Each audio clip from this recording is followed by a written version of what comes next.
A leader's shadow. The 4 steps to evolving and preparing your right-hand person as a leader. Now, you know, like I know, that as a leader, there are some times where you're going to be out, whether it's indefinitely, for a definite period of time, or forever. Perhaps it's business trips that you're going to, and your right-hand person is going to step in. Perhaps it's vacation, promotions, leaving for a new job, or retirement. The point is, leaders anticipate these times and effectively prepare their right-hand person for it. Now, I recently was doing a one-on-one coaching session that I don't do a lot of, but I was doing it for a great leader at an organization. And he had mentioned to me that every time that he leaves, all heck breaks loose. The ship actually sinks. Then he can't enjoy his vacation or time off or business trip, can't move on or get promoted, and can't retire because now he has to clean up the messes. So I asked, the person that you brought on, is this an isolated incident, or what's the percentage of time that this happens? And he mentioned that he's 5 for 5 for mess ups. And we laughed about it and chuckled, but the truth is, this is not a laughing matter. So I said to him the world's best preface statement that you may have heard me say. And I said, hey, do you remember the time when I say that I'm going to have to say something to you or ask some questions that are going to be hard for you to hear? But I wouldn't be doing my job if I didn't. He shook his head in affirmation, and I said, are you ready?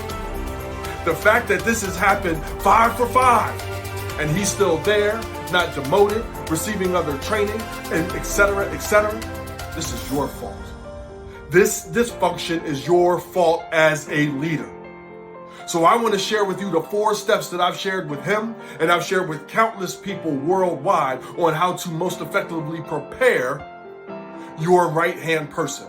And the first thing is 1A and 1B. Be sure that you have the right person, and when you don't, get them the proper training and up your patience and have a boundary of how much you're willing to take. Next is give them the keys. The next is the 3 questions. And then lastly, decide.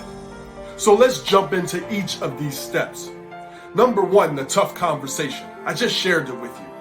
When every time you walk away, all heck breaks loose, the first thing we have to do is look at us. Is this the right person? Have they been properly trained? If so, why are they failing? And the tough conversation sounds like, hey, so-and-so, do you have a second? Hey, do you remember that time, because it means that you said this, that I said I was going to have to ask some tough questions or say something that's hard for you to hear, but I wouldn't be doing my job if I didn't. They're going to shake their head yes, because they do remember. And now you get to hit them with, hey, you've been doing great with this. However, every time I leave or you take charge, this thing seems to happen. Can you help me to understand what's going on with that? Now we can get a proper understanding of why the ship continues to sink and what to do about it. Next is give them the keys. Oftentimes when we talk about shadowing, that person is following you around as the leader. I want you to flip it. Instead of them following you around and you being the boss, I want you to give them the keys to the ship. Give them the keys to the car.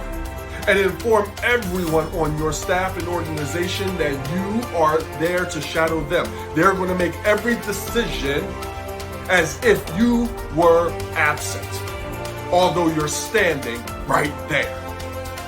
And we're going to give them the keys and let them go. You can follow around, you can shadow, you can sit in your office, you can observe, you can be in the background for virtual calls. Now it's time for the 3 questions.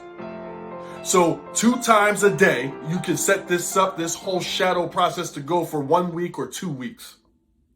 However, twice a day, at the end of the AM and at the end of closing time, you're going to ask these 3 questions to your right-hand person. Number 1, what do you feel like you did great today in this time period? What were you most proud of? So what did you do great and what did you do most proud? What are you most proud of? Number 2, where do you think you could have done better? Where do you think you could have improved?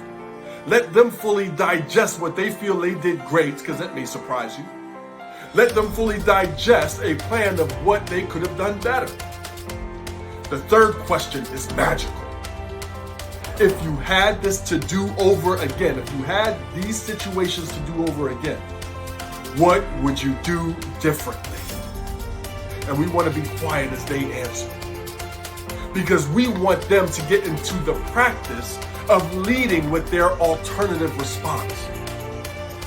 What do I mean by that? Many of you may know that I was a mental health therapist for 19 years. And one of the best trainings I ever did in graduate school was write a transcript of a session. You select a client, get permission to do a transcript. Select 10 minutes. Because you're going to be typing every single word you say, as the therapist, you were more mindful of everything that came out of your mouth. So you ask a client a question. The client gives a response. You give a response.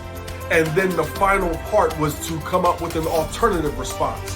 What would you have said if you could do it over again? I want you to get in the practice of asking your right-hand person that. Because what it does is it allows thought, it allows preparation, and hopefully they will start leading with their alternative response as their first response. Now we have to decide. It's been 1 week or 2 weeks of them shadowing, or you shadowing them, of this process of meeting twice a day and asking the 3 questions. It's now time for you to decide, is this person right to continue as your right-hand person? Perhaps they are demoted back to a position of their skill set. Perhaps they are let go from the organization because there's not another spot for them, and it would be unhealthy and unprofessional for them to have to go back to the people that they were leading. Whatever you decide, make your decision and then follow through with replacing with a right-hand person that's more acceptable for the position, enhancing not only your leadership and work-life harmony, but also theirs and everyone that they are leading. Please remember, as a leader, you cannot go on vacation. You cannot go on a business trip. You can't get promoted or retire with great peace of mind, knowing that your right-hand person isn't in position to take the lead and evolve the team and organization. Guys, I hope that this helped. I hope it resonated. And I look forward to you connecting with me as you click youevolvingnow.com up above or down below, depending on when you're watching it. Find out more. And I look forward to being of impact for your leaders, your employees, your teams, and your organization. Guys, until next time, enjoy your evolution.